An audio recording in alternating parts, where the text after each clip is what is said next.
Hi hello welcome to our channel. నేను మీ సిరి. ఈరోజు మనం చెప్పుకోబోయే కథ ఇష్టమైన సకుడ పార్ట్ 89. ఆలస్యం చేయకుండా కథలోకి వెళ్ళిపోదాం. లైక్ చేయడం మరవకండి. ఏదో చెప్పాలి అన్న త్వరగా చెప్పు దీక్ష, నాకు పని ఉంది అన్నాడు కమల్. ఫుడ్ రానివ్వు బావా, ముందైతే విషయం చెప్పు. అది వచ్చేసరికి లేట్ అవ్వచ్చు. వీళ్ళంత త్వరగా అక్కడి నుంచి వెళ్ళిపోవాలని ఉన్నాడు అతను. గాఢంగా ఊపిరి పీల్చి నిలబడింది. ఆమె హ్యాండ్ బ్యాగ్ నుంచి రోజు తీసింది. చేతులు వెనకాల పెట్టుకుని అతని వైపుకొచ్చింది. ఆమె వైపు తల తిప్పి చూశాడు. మోకాల మీద కూర్చొని రోజ్ అతని ముందు పెట్టింది. ఐ లవ్ యూ బావా. ప్రేమనంతా కళ్ళలో నింపుకొని అతనికి ప్రపోజ్ చేసింది దీక్ష. ఆమె మాటలు విన్న మరుక్షణం లేచి నిలబడ్డాడు. అతను విస్తుపోయి చూస్తున్నాడు ఆ వంక. అతని వైపే ఆతృతగా చూస్తుంది దీక్ష. బావా, వెంటనే నో చెప్పాలి అనుకున్నా కానీ ఆ టైం కరెక్ట్ కాదనిపించి అతను ఆగిపోయాడు. ఏమైంది బావా, మాట్లాడవేంటి? దీక్ష సడన్గా నాకు ప్రపోజ్ చేస్తే నాకు ఎలా రియాక్ట్ అవ్వాలో అర్థం కావడం లేదు అంటూ విసుగు దాచుకుంటూ చెప్పాడు కమల్. ముఖం చిన్నపుచ్చుకుని బాధగా చూసింది అతని వైపు దీక్ష. నీకు ఇష్టం లేదా బావా? కొంచెం టైం కావాలి. అతని మాటలకు రిలీఫ్ ఫీల్ వచ్చింది ఆమెకి. సరే బావా, టైం తీసుకుని చెప్పు. చిరునవ్వుతో కూర్చుంది ఆమె. ఫుడ్ వచ్చిన తర్వాత మౌనంగా ఆలోచిస్తూ తిన్నాడు. వెంటనే దీక్షని ఇంటి దగ్గర డ్రాప్ చేసి ఏ సమాధానం చెప్పకుండా వెళ్ళిపోయాడు కమల్. కాస్త భారం దిగిపోయినట్టుంటే హుషారుగా లోపలికి నడిచింది దీక్ష.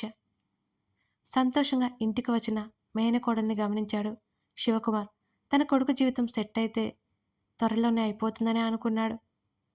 బాల్కనీలో ఉండే గగన్ సీరియస్గా ఫోన్ మాట్లాడుతున్నాడు. నిద్ర వస్తుంటే అతని దగ్గరికి నడిచింది ధరణి. వెనుక నుంచి అతన్ని కౌగిలించుకుంది. అతని మాటలు వెంటనే ఆగిపోయాయి. కాల్ యూ బ్యాక్ మాట్లాడుతున్నా మరి ఆపేసి మరీ చెప్పాడు. అలాగే సార్. కాల్ కట్ చేశాడు గగన్. ఏంటి, పడుకోలేదా ఇంకా? ఆమె చేతుల మీద తడుముతూ అడిగాడు. నువ్వు రావా అంది.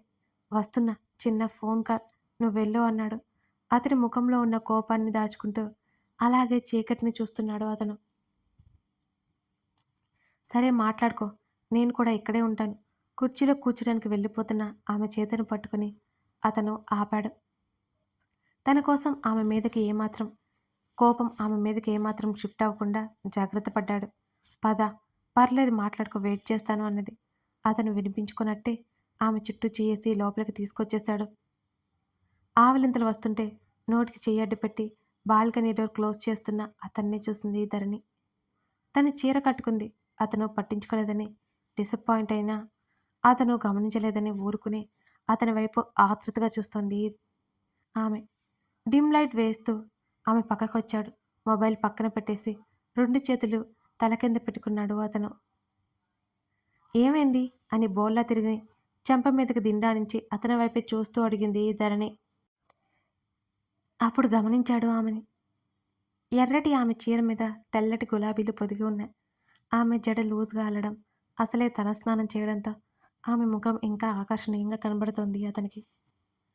ఆమె బోల్లా తిరగడంతో నడుము వెనుక భాగం కనిపించకుండా ఊరిస్తుంటే వీపు అంతా బహిర్గతమవుతోంది స్పష్టంగా. అతను సమాధానం ఇవ్వకపోవడంతో అతని కళ్ళకు చెయ్యడ్డు పెట్టింది ధరణి.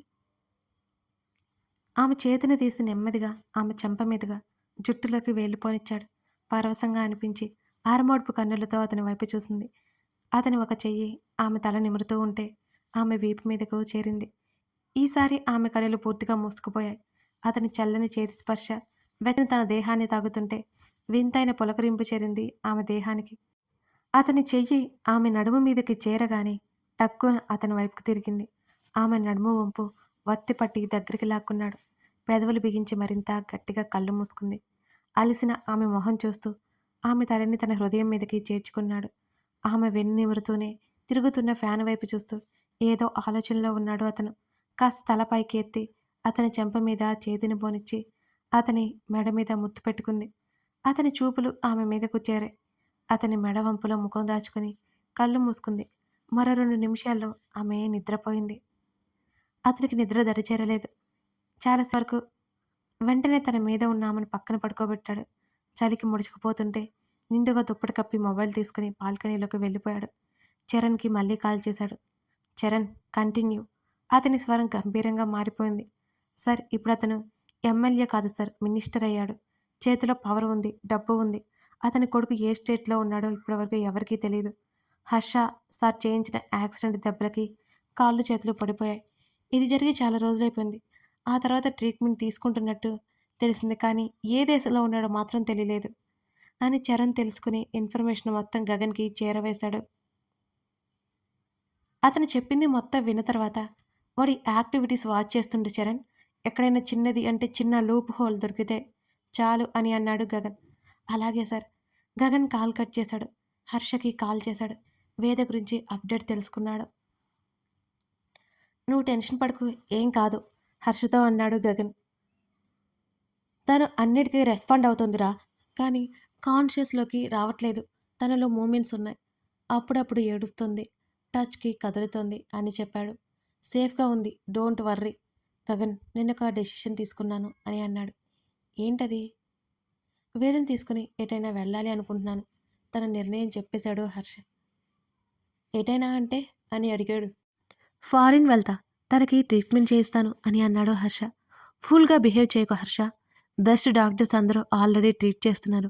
నువ్వు ఎవరికో భయపడి పారిపోనక్కర్లేదు. గగన్ సీరియస్ అయ్యాడు హర్ష మీద. పారిపోవట్లేదురా, జాగ్రత్త పడుతున్నాను అంటున్న హర్ష మాటలు దీనంగా వచ్చాయి. అంతా అయిపోయాక జాగ్రత్త పడ్డానికి ఇంకేముంది? గగన్ విసుక్కున్నాడు హర్ష మీద. చూడలేకపోతున్నాను ఇలా. మారిన హర్ష స్వరం విని భారంగా నిట్టూర్పు విడిచి, షీ విల్ బీ ఫైన్. నువ్వు ఈ పిచ్చి డెసిషన్ తీసుకోవద్దు. నిన్నే ఒకరు చూసుకోవాలి. నువ్వు వేదను ఎక్కడికి తీసుకెళ్తావు? వేద పేరెంట్స్ ఉన్నారు కదా అక్కడే అని అడిగాడు గగన్. అన్నాడు. కాబట్టి ఇక్కడే ఉంచడం బెటర్.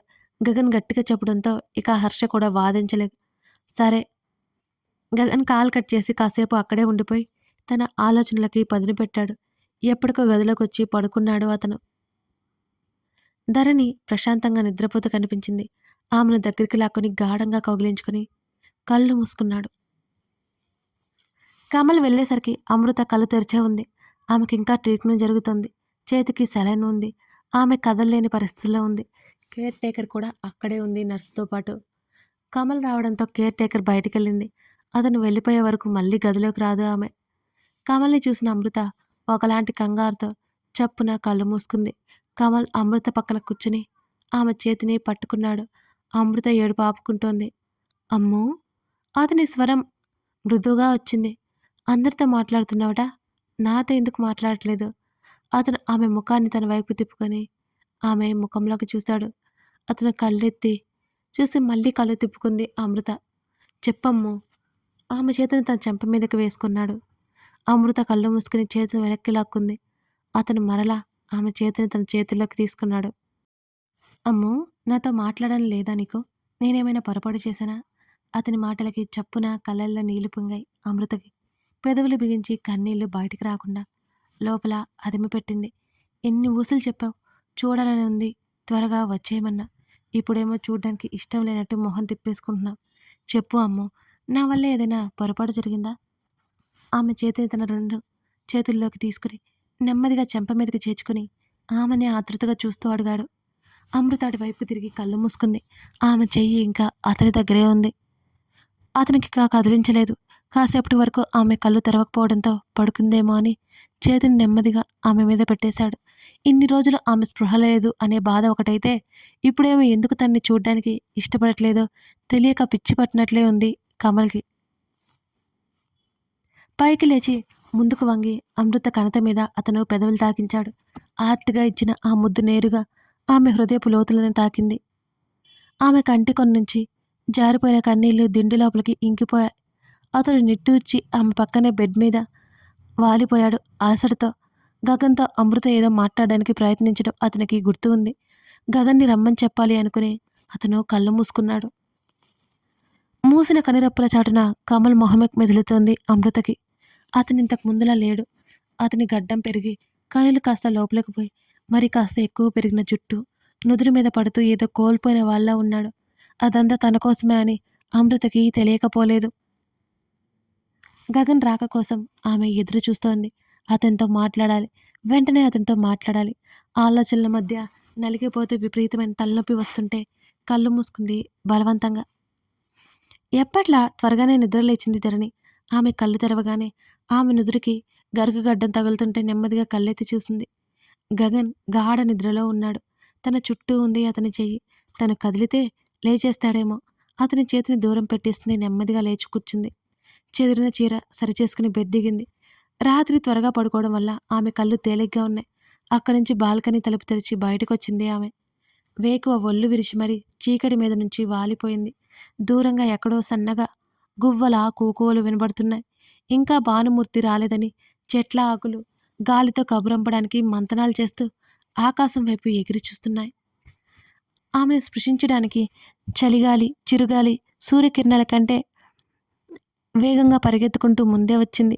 చీర కొంగు భుజం చుట్టూ కప్పుకొని ఆ ఉదయాన్ని అనుభూతి చెందుతుంది ధరణి. మరికొద్ది నిమిషాలకి లోపలికొచ్చింది. బాల్కనీ డోర్ వారగా వేసి మొబైల్ వెతుక్కుని అది చెక్ చేసి పక్కన పెట్టేసి కిటికీ కర్టెన్ తెరిచింది ఆమె. గగన్కి మెలకువ వచ్చింది. పక్కన తడిమిన అతనికి ధరణి చేతికి తాకలేదు. వెళ్ళాలి కదా. పడుకొని తల తిప్పి చూసి అతనికి కిటికీ నుంచి బయటకు చూస్తూ కనిపించింది ఆమె. నడుము దాటి ఉన్న ఆమె జుట్టును 2 చేతులెత్తి పైకి ముడిపెట్టుకుంటోంది. ఆమె నడుము వంపులు స్పష్టంగా కనబడుతున్నాయి. ఆమె భుజం మీద చీర నేలను తాకుతోంది. వెనక్కి తిరిగి మరోసారి భుజం మీదకి చీర లాక్కుని, ఇవి మెయింటైన్ చేయడం మన వల్ల కాదు, తనలో తానే చెప్పుకుంటున్నట్టు పైకే మాట్లాడింది ధరణి. తల తిప్పి చూసిన ఆమెకి గగన్ తన్నే సూటిగా చూస్తూ కనిపించగానే ఆమె ఉలిక్కిపడింది. ఎప్పుడు లేచావు? ఆశ్చర్యంగా అడుగుతూ డ్రెస్ తీసుకోవడానికి వెళ్ళింది.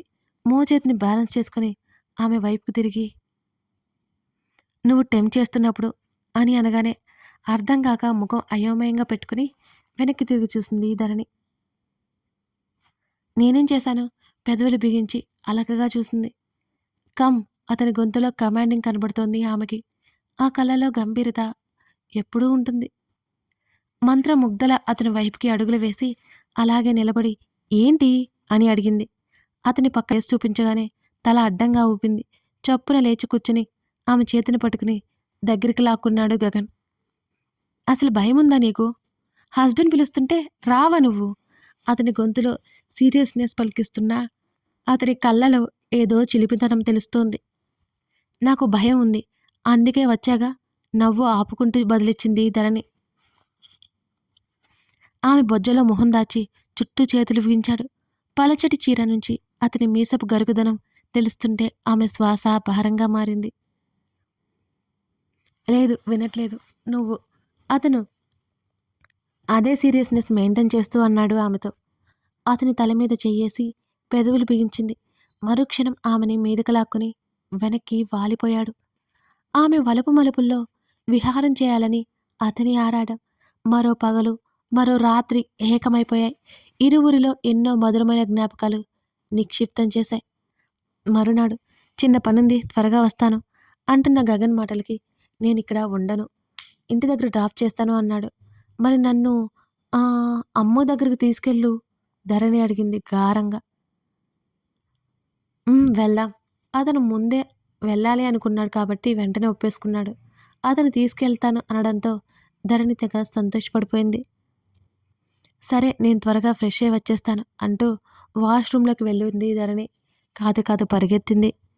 బెడ్ చివర కూర్చుని కాళ్ళు కిందకి వేసి 2 చేతులు ఒకదాంతో ఒకటి కలిపి కాళ్ళ నేల మీద చప్పుడు చేస్తూ ఆలోచిస్తున్నాడు గగన్. అతను అమృత తనతో ఏదో చెప్పాలనుకుంటోంది.